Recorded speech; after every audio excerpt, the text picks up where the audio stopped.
Born on a Sunday morning in the quiet town of Illyria Springs, she came into the world just as the choir was singing, "Great is thy faithfulness." Her mother, the head usher, barely made it to the hospital in time. Her father was the choir director. Her grandfather was the founding pastor of Grace Light Ministries. Amara's life was soaked in scripture and hymns.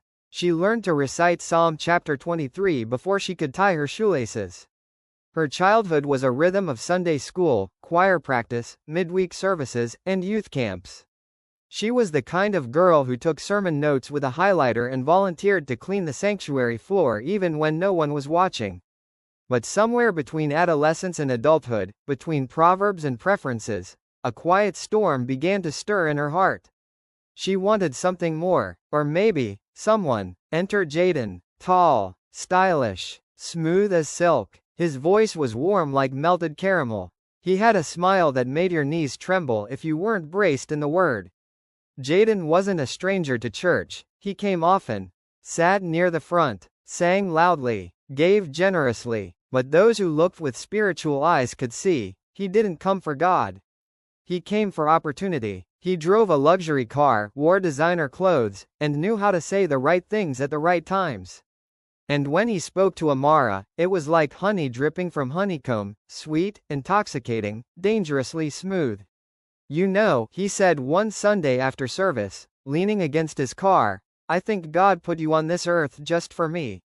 You shine different, Amara." She blushed. She tried not to, but she did. He made her feel seen, desired, like more than just the pastor's helper or the church girl always quoting scripture.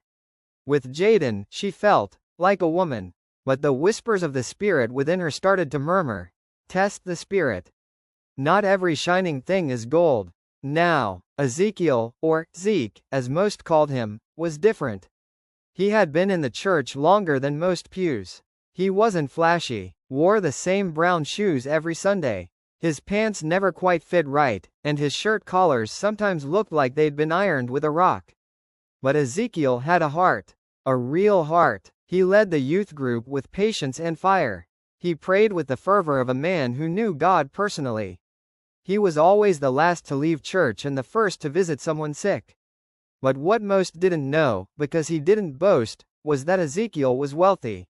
Not the just comfortable kind, the quietly powerful kind. He had inherited businesses, invested wisely, and used his fortune to support orphanages, mission outreaches, and single mothers' shelters. But never once did he put his name on a plaque. He gave in secret, because his reward was in heaven. Ezekiel loved Amara, not with words wrapped in sugar, but with steady, prayerful, sacrificial love. And though Amara respected him, she didn't quite see him. At least, not yet. Things came to a head one brisk October evening. The church was buzzing with preparations for the annual Harvest Convention. Jaden had just written a large check for the new youth center, anonymously, so the pastor thought, and rumors spread that he had eyes on marrying into the pastoral family. He invited Amara for coffee that same week. "I see a future with you," he said, sipping his espresso. "A life where we build together. Church power couple. You, me, conferences, maybe even our own ministry one day." Amara's heart thumped. She smiled, but something felt off. Later that week, Ezekiel asked her to take a walk with him. Simple, quiet, underneath a street lamp, he looked her in the eyes. "I know I'm not flashy. I may never win a fashion award. But I love you, Amara.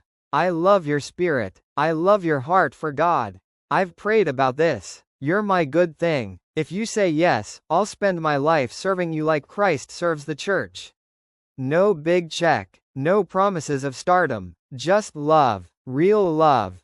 2 days before the Harvest Convention, a visiting missionary came to thank the church personally for the donations that had kept their orphanage running during a civil crisis. They read out a name on stage. "We are grateful to Ezekiel Adebayo for quietly funding our operations for 2 years." Gasps, whispers, eyes turned to the man in the corner with the wrinkled shirt and broken sandals. Jaden sat in the front row. His smile flickered. After service, the pastor confronted him, having now heard about Jaden's intentions to buy his way into the family. The conversation was not public, but word spread quickly. Jaden had proposed to another woman just weeks earlier, the pastor's niece in another city. Amara felt sick. The veil lifted. The sweet tongue turned bitter. Amara stood outside the church, the autumn wind playing with her scarf. She remembered the prayers her mother had prayed over her crib. She remembered the words of Proverbs chapter 31, and the warning in Proverbs chapter 7. She thought of Jaden's words, "You shine different." Then she thought of Ezekiel, sweating in the kitchen last week because the caterer had cancelled last minute. He didn't say she was special. He showed her. She didn't need a man who could dazzle a crowd. She needed a man who could carry her in prayer. It wasn't long after the missionary's testimony that Ezekiel's quiet world got louder. Her name was Naomi, the pastor's niece. She had always been around, always present, volunteering at nearly every event Ezekiel led, coordinating church outreaches, organizing clothing drives, showing up early and leaving late. She was hard to miss, not just because of her striking looks and elegant fashion, but because of her consistency. Her service. She dressed like Grace dipped in gold. Elegant, tasteful, but never gaudy. And while some whispered that she was too polished for a ministry girl, Ezekiel had watched her carry boxes barefoot in the rain during a youth camp. She served with her hands as well as her heart. Still, Ezekiel never thought much of her. Until Amara delayed. After his quiet proposal to Amara, days passed. Then weeks. No answer. She smiled, said she needed time. But that time stretched long, like a shadow at sunset. And Ezekiel, faithful though he was, began to wonder. Did she need time? Or was she unsure, now that she knew he wasn't just the guy with the wrinkled shirts? And in the spaces Amara left empty, Naomi filled them. She never pushed. She never hinted. She was just present, bringing Ezekiel warm pastries for youth meetings, suggesting outreach ideas, praying with him over projects, laughing when no one else stayed to help clean up. She didn't flirt, she simply honored. And little by little, Ezekiel began to enjoy her company. Then Amara came back. "I see you now," she whispered one Sunday. And while Ezekiel's heart stirred, his mind wrestled.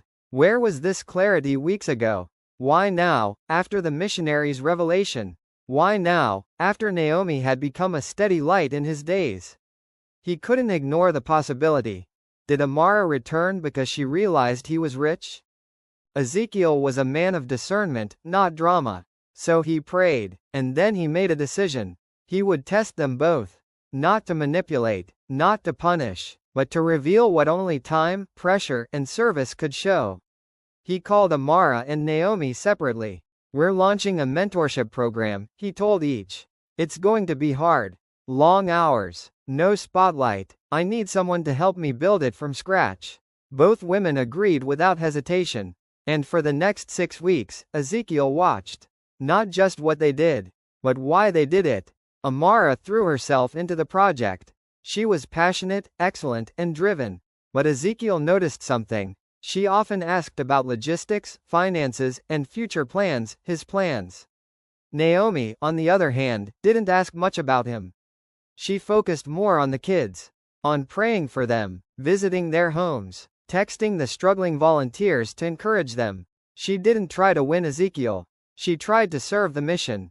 And still, Ezekiel remained torn. Amara was his first love. His heart had ached for her. But Naomi had become his peace. One quiet evening after a long planning meeting, Ezekiel sat alone in the sanctuary. Bible open, eyes closed. He had fasted, prayed, waited. "Lord," he whispered, "you said, man looks at the outward appearance, but you look at the heart. Help me see what you see." And the answer came, not in a loud voice, but in clarity. God reminded him of how Naomi had been there before the wealth was revealed. How she served whether she was seen or not. How Amara, though sincere, had hesitated when his worth was hidden. He wasn't angry, but he was resolved. He met Amara at the church garden. "I will always honor you," he said gently. "But I've seen something now. Something I didn't see before. Love isn't just about shared memories. It's about shared mission." Tears welled in Amara's eyes. She nodded. "I understand. I was too slow, and too focused on things that don't last." He took her hand. "You'll make a great wife one day." Just not mine. Then, he met Naomi by the old youth hall. The one they had cleaned together after a food drive. Naomi, he said, I know you never asked for this. But would you walk with me, not just in service, but in life?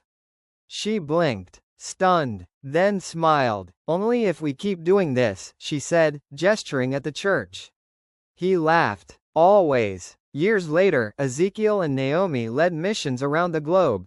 Quietly, consistently, no tabloids, no platforms. Amara, she became a powerful voice for young women, teaching them not to let insecurity delay discernment. She never married Ezekiel, but she grew into the woman God called her to be. And sometimes she smiled at the memory of the man with the wrinkled shirts. Because even though he chose someone else, he had taught her something priceless. Love isn't always about chemistry. It's about calling.